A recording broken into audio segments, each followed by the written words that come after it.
Ruang Tangga Prasa.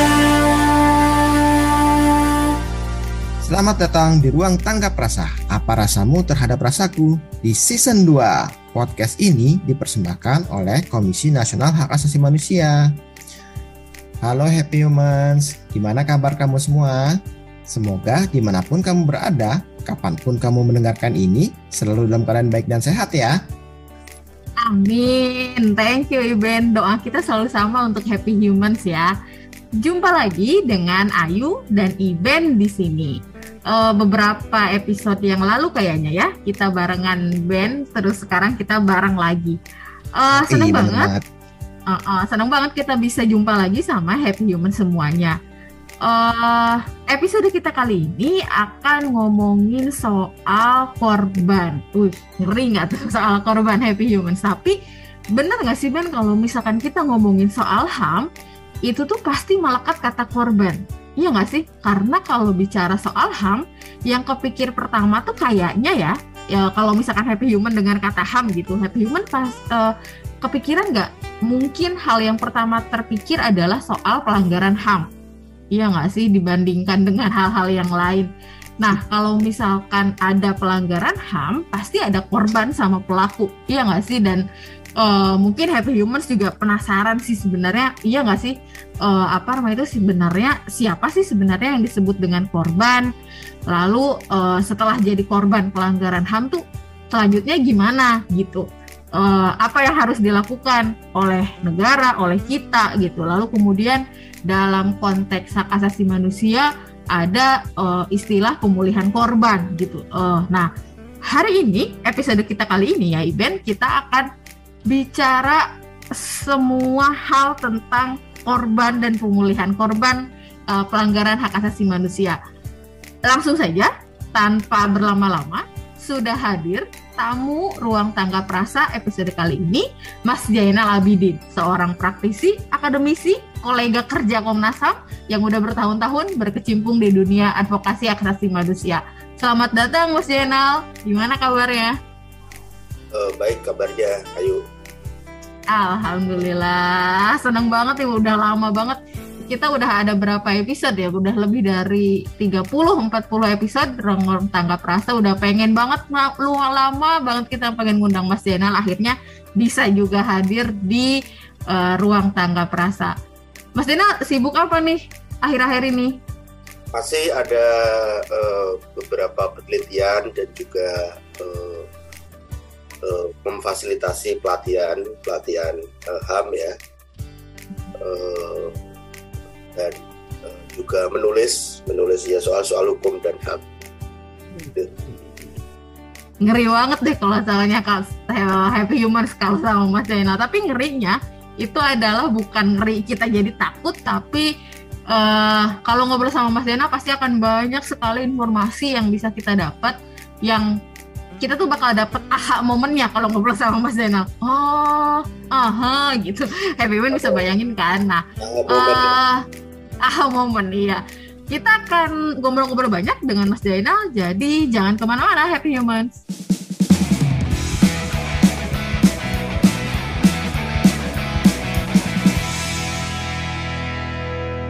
Gini nih Mas Zainal, kan tadi kita kan udah bicara bahwa HAM itu yang paling pertama didengar itu mungkin kalau orang-orang kemudian soal korban nih. Nah, Happy Humans mau tahu nih, sebenarnya itu yang dimaksud dengan korban pelanggaran HAM itu apa dan siapa sih, Mas Zainal? Korban pelanggaran HAM berat itu setiap orang atau setiap pihak ya yang pasti secara sederhana kan yang hak-haknya terlanggar. Itu korban pelanggaran HAM itu adalah orang, bisa individu atau kelompok ya, yang hak-haknya terlanggar. Hak-haknya terlanggar ini hak-hak yang muncul dari sejumlah hak atau serangkaian hak yang sudah dijamin dan diakui dalam peraturan perundang-undangan terkait dengan hak-hak yang diatur dalam Konstitusi Republik Indonesia, Undang-Undang Dasar 45, atau hak-hak yang dijamin dalam peraturan perundang-undangan yang lain, misalnya dalam Undang-Undang Nomor 39 Tahun 99, atau hak-hak yang diakui ya secara universal sebagaimana diakui, dijamin dalam berbagai macam instrumen hukum hak asasi manusia internasional. Nah, negara kan mempunyai kewajiban untuk menghormati, melindungi, dan juga memenuhi hak-hak asasi manusia yang tadi ada di Konstitusi, Undang-Undang 39 tahun 99, dan yang lain-lain. Nah, dalam hal kemudian ketika negara ternyata tidak berhasil melindungi hak asasi manusia tersebut, atau kemudian masyarakat tidak bisa menikmati hak-hak yang dijamin tersebut, maka disitulah terjadi pelanggaran hak asasi manusia, dan itulah secara sederhana yang disebut sebagai korban pelanggaran hak asasi manusia. Ya, Happy Human bisa, kalau misalkan agak-agak pengen dengerin lagi tentang apa itu pelanggaran HAM, Happy Human bisa dengerin lagi episode kita sebelumnya yang bahas soal mekanisme HAM nasional, kemudian bahas tentang pelanggaran HAM berat, kemudian penyelesaiannya seperti apa di episode-episode sebelumnya. Tapi memang lebih dari 30 episode ini kita belum banyak membahas tentang korban ya Iben ya. Tentang korban tadi sudah jelas, yang menjadi korban itu ternyata siapa, dan kalau misalkan sudah menjadi korban, Mas Denal, korban pelanggaran HAM, itu selanjutnya apa yang harus dilakukan oleh negara, oleh pemangku kewajiban HAM ketika ada pelanggaran HAM dan ketika sudah ada korban, apa yang harus dilakukan, Mas Denal? Ya, ini pertanyaan yang penting ya, penting. Apa yang harus dilakukan oleh negara? Nah, ini ketika terjadi satu peristiwa atau satu tindakan yang masuk kualifikasi pelanggaran yang berat.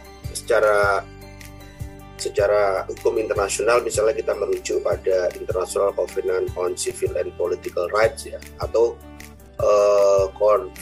Covenant Internasional Hak Sipil dan Politik. Itu jelas bahwa dalam hal terjadi pelanggaran hak asasi manusia, negara mempunyai kewajiban untuk melakukan pemulihan yang efektif, atau dalam bahasa di instrumen tersebut adalah effective remedies ya, dalam bentuk melakukan langkah-langkah yang sifatnya yudisial, itu biasanya melalui langkah-langkah hukum ya, misalnya menyediakan akses keadilan di ruang-ruang pengadilan, atau negara melalui badan-badan eksekutifnya memperbaiki kesalahan tersebut ya, termasuk langkah-langkah administratif, misalnya pelanggaran HAM karena dipecat gitu ya sebagai PNS gitu kan, dan sebagainya. Itu bisa lewat hukum atau bisa tindakan-tindakan yang sifatnya eksekutif dari pemerintah kan, atau langkah-langkah lain yang diperlukan. Sebelum langkah-langkah lain itu adalah juga langkah-langkah legislatif. Ini terkait dengan peraturan. Kan pelanggaran HAM itu bisa terjadi by omission atau commission ya, dilakukan secara langsung karena tindakannya, atau negara yang seharusnya mempunyai kewajiban itu untuk bertindak tapi malah pasif sehingga pelanggaran terjadi ya kan. Nah, yang pelanggaran juga bisa terjadi karena munculnya satu kebijakan atau produk-produk hukum baik di nasional atau daerah yang kemudian mengakibatkan pelanggaran. Contohnya apa? Adalah produk-produk hukum yang ternyata menyasar pada kelompok tertentu dan diskriminatif, sehingga mereka tidak dapat akses seperti warga negara lain karena didiskriminasi. Nah, itu adalah langkah legislasi yang harus diambil. Itu pelanggaran yang kemudian cara yang harus dilakukan oleh negara atau pemerintah akan mengubah atau membatalkan satu peraturan itu sehingga tidak lagi terjadi pelanggaran. Atau yang lain adalah langkah-langkah lainnya yang diperlukan. Langkah-langkah lain yang diperlukan itu misalnya membantu para korban untuk misalnya memperbaiki kehidupannya kembali, membantu korban untuk mengembalikan apa-apa yang hilang ketika terjadi pelanggaran dan sebagainya. Nah, itu kerangka apa yang bisa dan harus dilakukan oleh negara terkait dengan memulihkan secara efektif para korban. Nah, dari sisi korban lainnya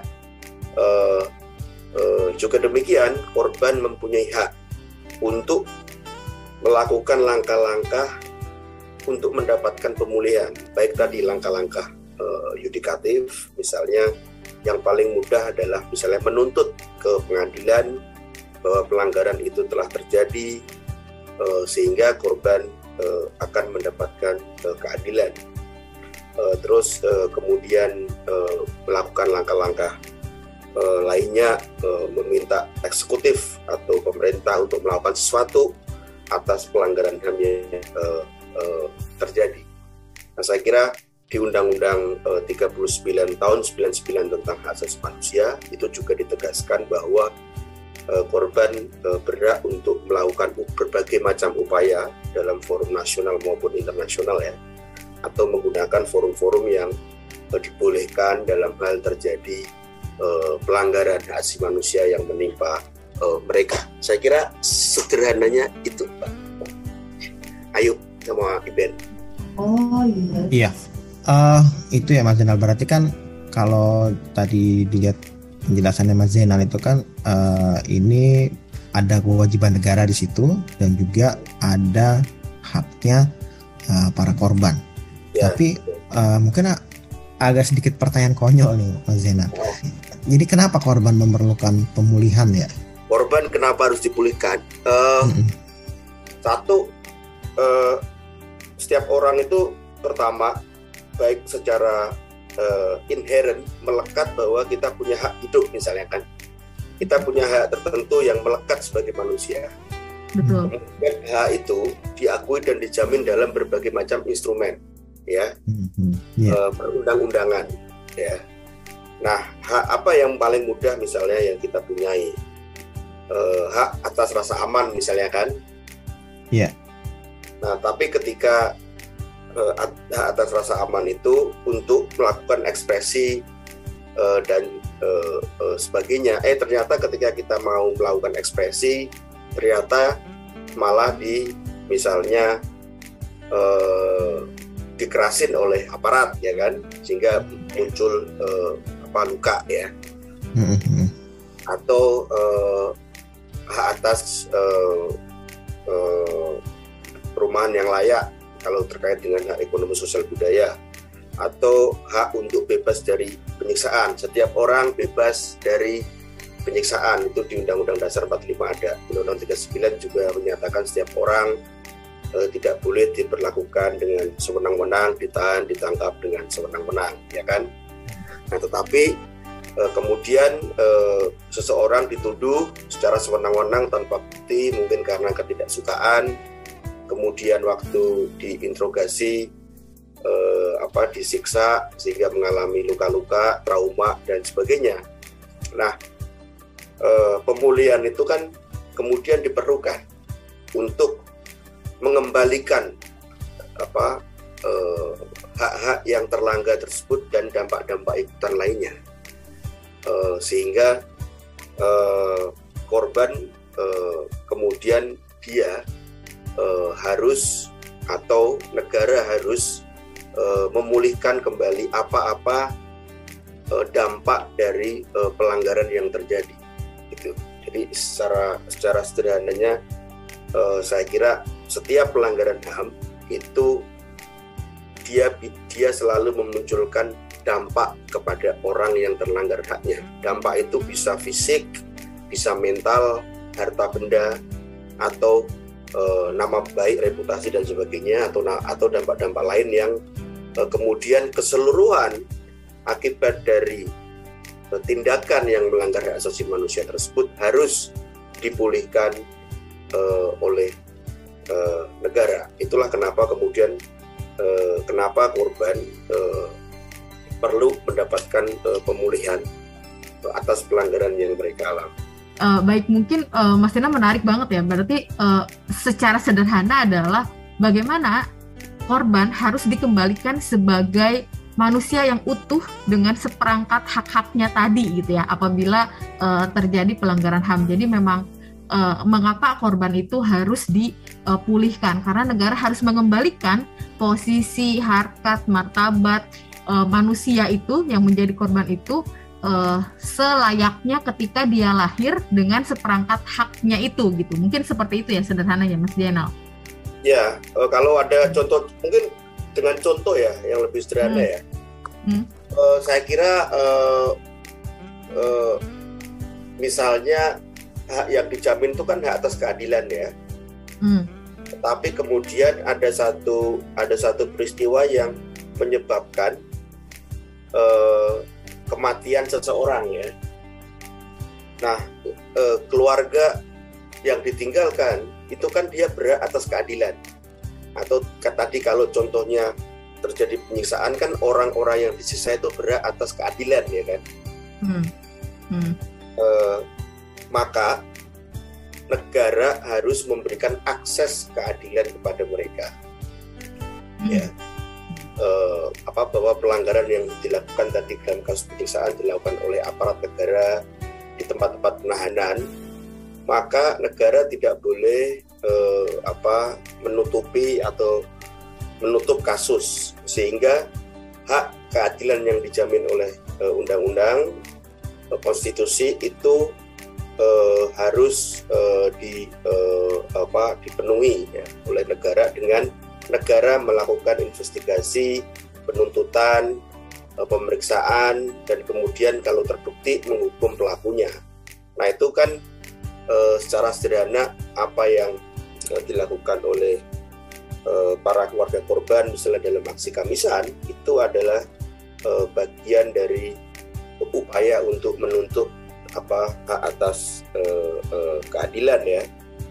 Nah, yang lain-lain adalah misalnya dalam konteks hak ekonomi sosial budaya itu terkait dengan penggusuran paksa ya. Jadi penggusuran paksa itu kan ada aturannya, tetapi dalam hal misalnya seseorang yang punya tempat tinggal kemudian ada kepentingan-kepentingan lainnya kemudian digusur paksa. Terlebih jika penggusuran paksa itu kemudian tanpa ada uang penggantian yang layak ya dan sebagainya. Nah itu kan kelihatan jelas ada berbagai macam hak dia yang hilang ya kan. Satu, tempat tinggal dia karena harus pindah. Yang kedua mungkin di situ dia punya toko kelontong sehingga hak atas pekerjaan dia dan income hilang ya kan. Dalam penggusuran paksa itu ternyata terjadi kekerasan ya kan, karena menolak misalnya. Nah itu kan bentuk-bentuk kerugian yang real ketika satu tindakan dilakukan oleh negara dan nyata-nyata melanggar HAM. Nah korban punya dong hak untuk menuntut satu, dia tidak digusur paksa karena tidak ada alasan yang tepat ya kan, alasan yang sah misalnya. Yang kedua, atau meskipun itu misalnya untuk kepentingan publik, dia harus mendapatkan penggantian yang layak dan dia bisa kembali hidup di dalam satu rumah yang layak tempat tinggal seperti semula. Karena secara sederhana begini, ketika satu kualitas kehidupan menurun karena tindakan pemerintah itu dan ada hak-hak kemudian yang hilang, itu secara sederhana bisa masuk kualifikasi pelanggaran HAM yang berat gitu ya. Sehingga para korban penggusuran paksa dalam konteks hak ekonomi sosial budaya ini, satu, dia jelas kehilangan propertinya, dia mengalami kekerasan misalnya, dan keseluruhan itu dampak-dampak penggusuran itu harus dipulihkan seperti semula oleh negara. Itu Mbak Ayu. Iya. jelas banget ya Happy Humans ya, ternyata begitu. Dan mohon dikoreksi jika saya keliru Mas Jenal.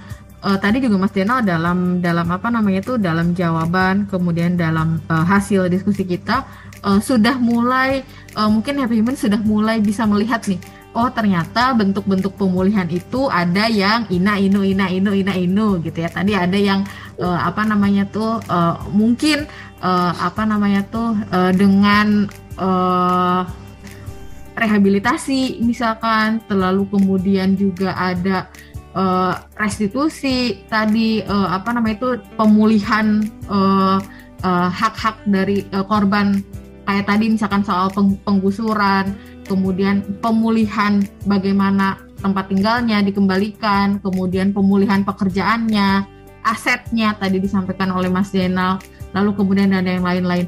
Dan juga mungkin ada bentuk lain yang kalau tadi saya mendengar dari jawaban-jawaban Mas Jenal adalah soal selain restitusi, kemudian selain rehabilitasi juga ada kompensasi. Itu mungkin bentuk-bentuk pemulihan yang tadi sudah disampaikan oleh Mas Jainal ya. Ada yang mau ditambahkan nggak Mas Jainal soal bentuk-bentuk pemulihan ini? Yang saya bicarakan tadi kan soal satu masih dalam konteks kewajiban negara jika terjadi pelanggaran, dan yang kedua hak korban untuk mendapatkan pemulihan, ya kan? Nah sekarang kalau kita mau lebih dalam lagi itu masuk kepada bentuk-bentuk hak korban itu apa aja sih, gitu kan? Jadi korban itu pelanggaran HAM itu secara umum ya, itu setidaknya ada tiga kategori besar hak ya. Yang pertama adalah hak untuk mengetahui kebenaran, right to know the truth, ya kan, bahasa kerennya nih. Iya, bahasa jakselnya gitu ya Mas Jenal ya biasanya. Bahasa jakselnya, korban berhak mengetahui kebenaran apa yang terjadi sehingga pelanggaran HAM kepada mereka itu jelas, ya kan. Misalnya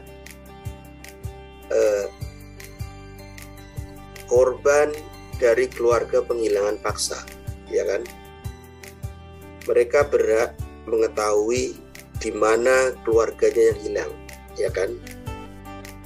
Kalau sudah meninggal itu dikubur di mana, kalau belum meninggal itu ditahan di mana atau ditempatkan di mana, kan itu. Atau keluarga korban tindakan-tindakan tadi penyiksaan juga, itu korban juga berhak tahu siapa yang menyiksa, kenapa, alasan apa, dasarnya apa. Itu biasanya dikenal sebagai right to know the truth ya, hak untuk mengetahui. Nah, apa secara konkret tindakan negara? Yaitu negara melakukan investigasi, melakukan penyelidikan atas pelanggaran HAM itu. Dalam bentuknya macam-macam, bisa melalui penyelidikan yang untuk digunakan mekanisme hukum, misalnya untuk pengadilan. Tapi kan korban tetap tahu perkembangan kasusnya A, B, C gitu kan. Atau melakukan tim gabungan pencari fakta, kalau dulu dalam kasus Mei ya, itu ada. Sehingga korban tahu kenapa peristiwa itu terjadi, berapa korban, keluarga korban kenapa mengalami itu kan. Atau yang lainnya misalnya yang sering nih kita dengar dalam konteks Indonesia kan Truth and Reconciliation Commission, bahasa kerennya itu, Komisi Kebenaran dan Rekonsiliasi misalnya. Tujuannya apa? Itu kan untuk mengungkapkan kebenaran, melaporkan apa yang terjadi sebenar-benarnya sehingga para korban juga paham dan tahu apa yang terjadi kepada mereka kan. Nah, yang kedua selain hak atas kebenaran itu adalah right to justice, hak atas keadilan, hak untuk mendapatkan keadilan. Nah ini biasanya memang secara mudah difahami, hak ini itu kan melalui badan-badan pengadilan kan. Negara memberikan akses bahwa korban berhak menuntut, negara wajib melakukan proses pengadilan yang adil, negara harus menuntut para terduga pelaku, dan jika terbukti maka pengadilan harus menghukum pelaku ya. Dan dalam mekanisme atas keadilan ini juga biasanya dalam putusan negara harus memberikan kompensasi kepada korban, atau pelaku diwajibkan membayarkan restitusi atau ganti kerugian kepada korban. Nah itu hak atas keadilan. Nah tentunya atas keadilan macam-macam kan, ada yang melalui pengadilan atau melalui mekanisme-mekanisme yang lain. Nah yang ketiga itu adalah hak atas reparasi, right to reparation. Nah right to reparation ini mencakupi juga hak-hak yang bagaimana memulihkan atau memperbaiki kondisi-kondisi yang rusak karena terjadinya pelanggaran. Misalnya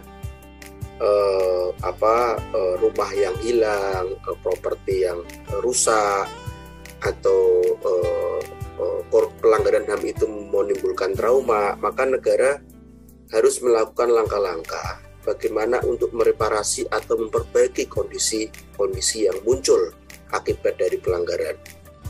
Makanya kemudian dalam undang-undang kita, misalnya dalam undang-undang terkait dengan perlindungan saksi dan hak korban itu ada bantuan medis dan rehabilitasi psikososial, ya kan,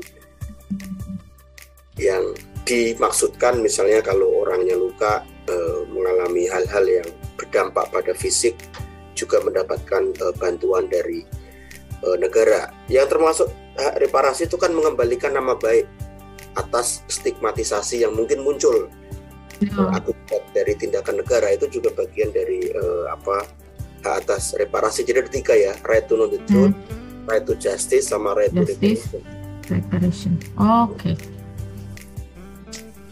Variannya banyak ke bawahnya, Mbak. Ya, ini ya, kalau tadi dengar penjelasannya Mas Zainal, kita jadi ingat lagi kan Humans ke mekanisme HAM nasional ya, bahwa sebenarnya yang tadi proses remedi itu atau proses pemulihan itu sebenarnya udah dilakukan sebenarnya kan, kayak misalnya proses pengadilan itu bagaimana mendapatkan hak atas keadilan bagi para korban, kemudian juga pemeriksaan para tersangka itu kan juga bagaimana korban tahu kenapa dia menjadi korban, itu biasanya dilakukan oleh polisi kan. Nah itu kan yang ini kalau kita ingat lagi ke mekanisme nasional, ini berarti comply banget kan dengan yang sering dilakukan oleh negara itu, yang dilakukan di tingkat kepolisian. Betul begitu Mas Zainal ya? Iya, dalam banyak kasus negara sudah melakukan itu. Artian comply ya, kewajiban mereka untuk memulihkan para korban, melakukan investigasi, penuntutan, atau memulihkan para korban, itu negara dan pemerintah sudah banyak melakukan ya. Tetapi tidak bisa kita mengatakan 100% sudah, ya kan? Yep, betul. Ya, nah ini makanya ada yang lebih khusus lagi sebenarnya. Jadi ini terkait dengan pemulihan untuk hak korban pelanggaran HAM yang berat. Nah ini lebih khusus sebenarnya ya Mas Zainal ya. Karena kan ini terkait, kalau teman-teman ingat yang soal, kita udah pernah membahas soal pelanggaran HAM yang berat itu ada 2 jurisdiksi. Pertama ada kejahatan terhadap kemanusiaan, dan juga kalau di Indonesia itu juga ada kejahatan genocide. Nah yang paling sering kan kalau di Komnas HAM itu kejahatan terhadap kemanusiaan. Nah ini dengan Mas Zainal nih, Komnas HAM kan sedang membuat standar norma dan pengaturan pemulihan hak korban pelanggaran HAM yang berat. Nah ini Mas Zainal kan juga termasuk salah satu penulisnya ya di standar norma pengaturan tersebut. Nah kira-kira itu isinya apa aja ya Mas Zainal ya di dalam SNP itu? Oke. SNP ya, standar norma dan pengaturan ya. Korban pelanggaran HAM yang berat. Isinya satu, secara umum kenapa Komnas ya, bagian awal itu kan kenapa Komnas kemudian menyusun SNP ini ya. Saya kira ada urgensi bahwa harus ada satu tafsir dan standar ya terkait dengan pemulihan hak korban pelanggaran HAM yang berat ini. Nah, yang kedua isinya pasti dasar hukum ya, dasar hukum dari SNP ini, dan konsep-konsep dasar ya. Apa sih skop dari pelanggaran HAM yang berat? Tadi salah satunya dalam Undang-Undang 26 tahun 2000 di undang-undang kita, skop dari pelanggaran HAM yang berat adalah kejahatan genosida dan kejahatan terhadap kemanusiaan.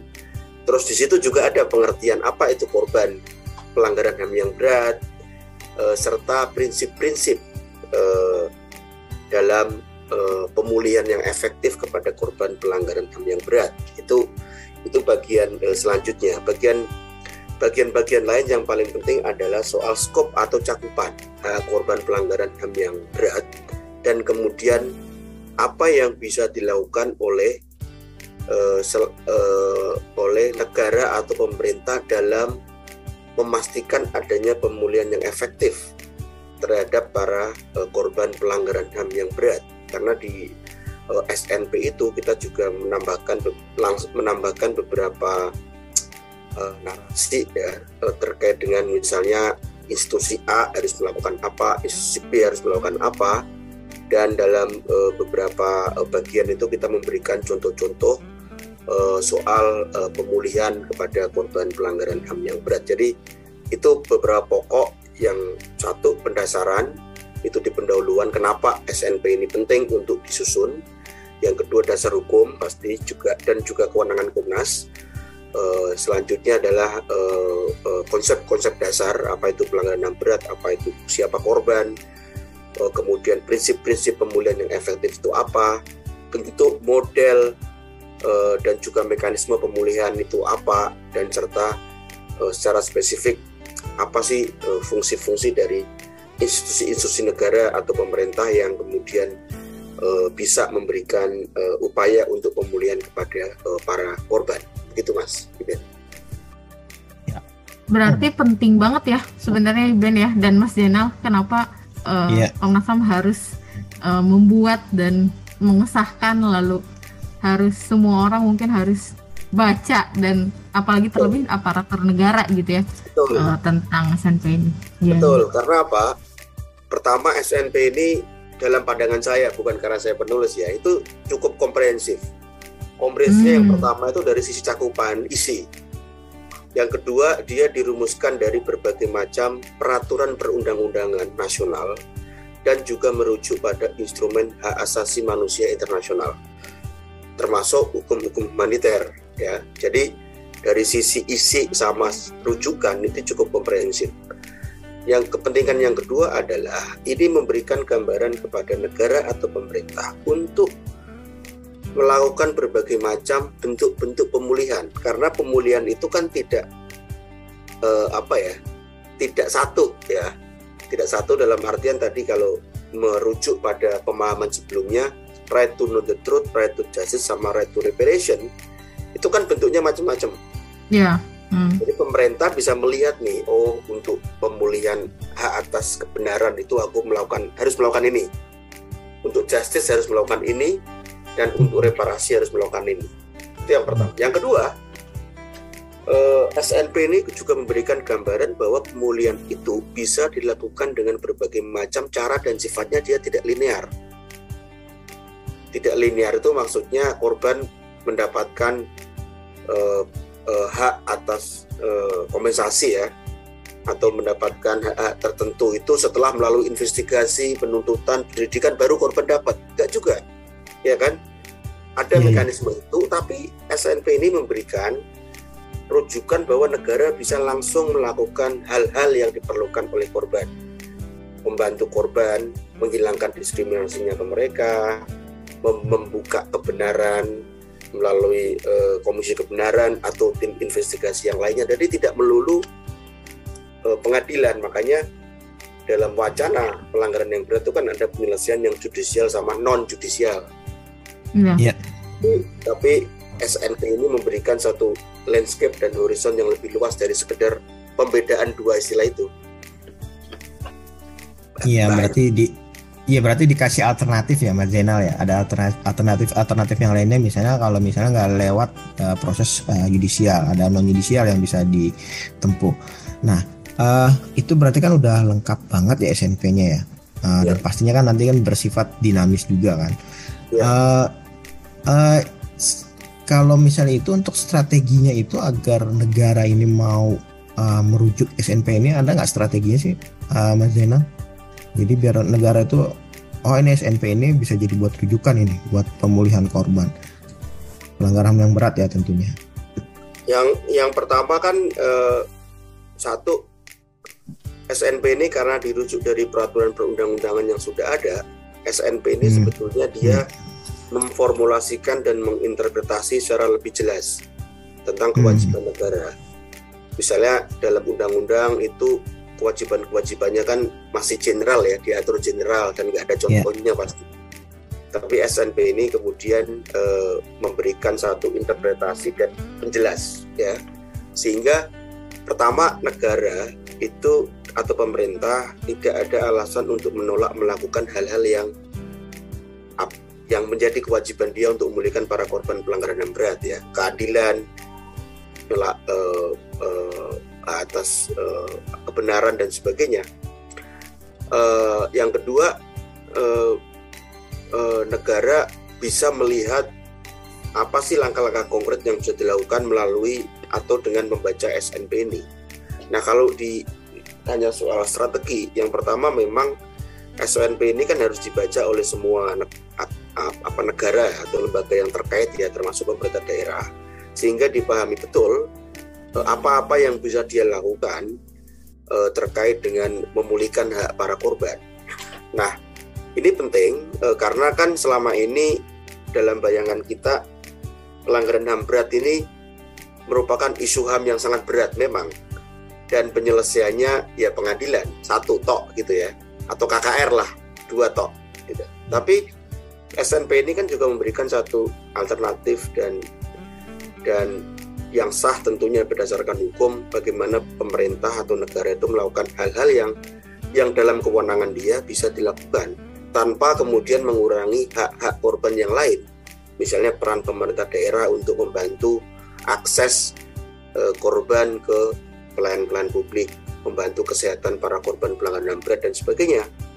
Tetapi di SNP ini juga ada prinsip bahwa pemulihan satu hak itu tidak pemulihan atau bentuk hak tertentu yang diberikan itu tidak boleh mengurangi atau menghalangi upaya untuk mendapatkan hak yang lainnya. Nah, jadi secara strategis ini harus didiseminasikan secara luas kepada semua pemangku kepentingan. Yang kedua dipahami dan dibaca, dan kemudian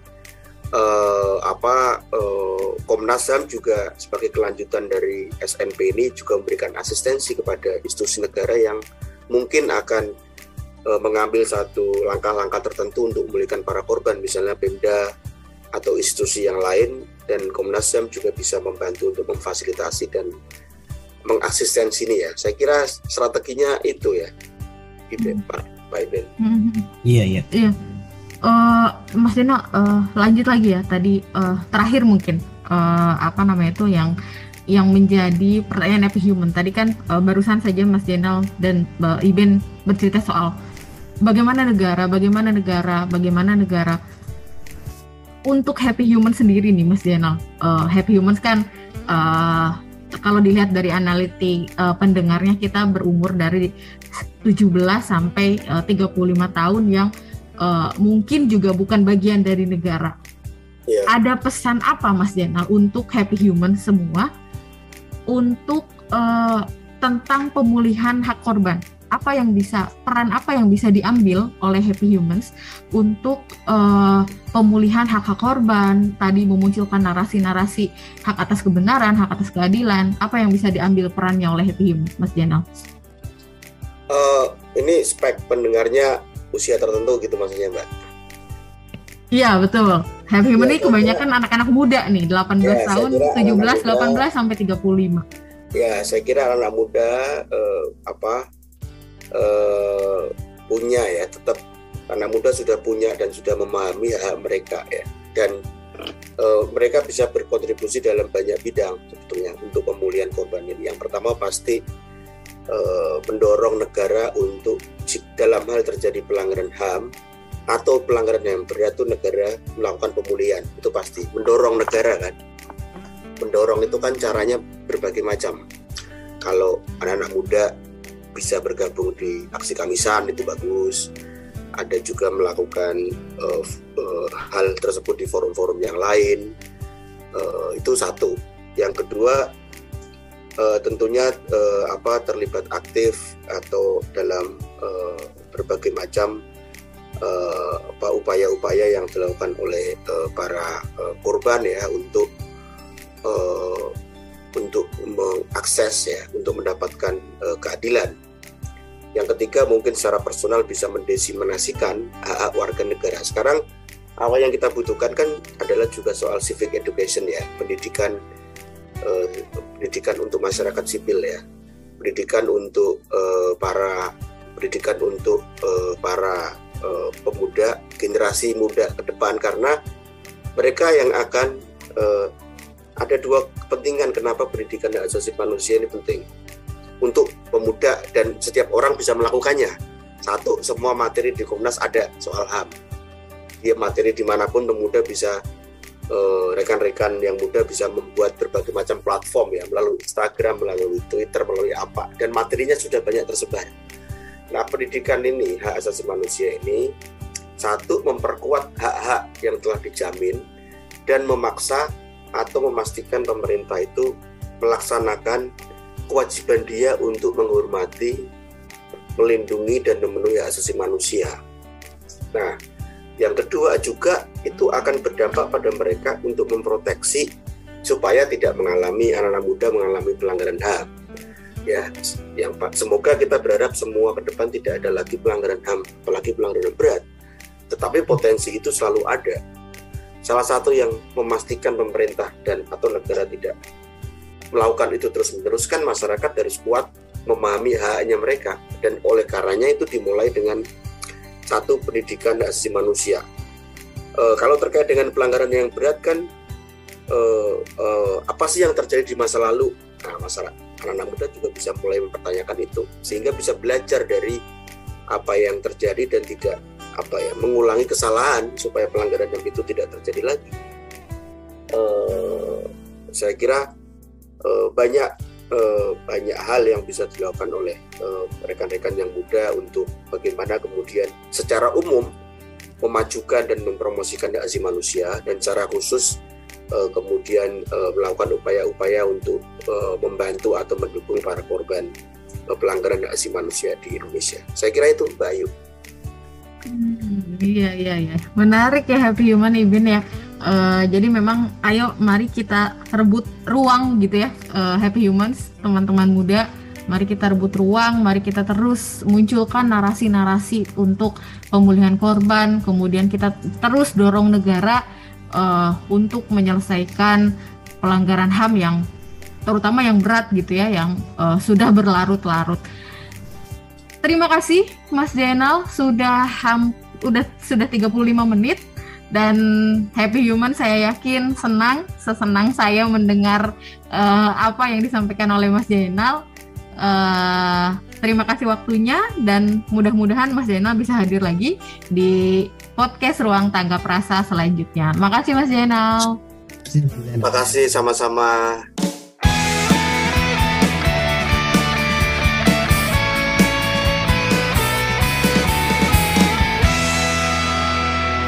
Oke, Happy Humans, makasih banyak sudah mendengarkan episode kita hari ini, ngobrol-ngobrol banyak tentang korban, tentang pemulihan korban, tentang apa yang bisa kita lakukan sebagai Happy Humans, sebagai anak muda untuk penyelesaian pelanggaran HAM masa lalu, HAM berat,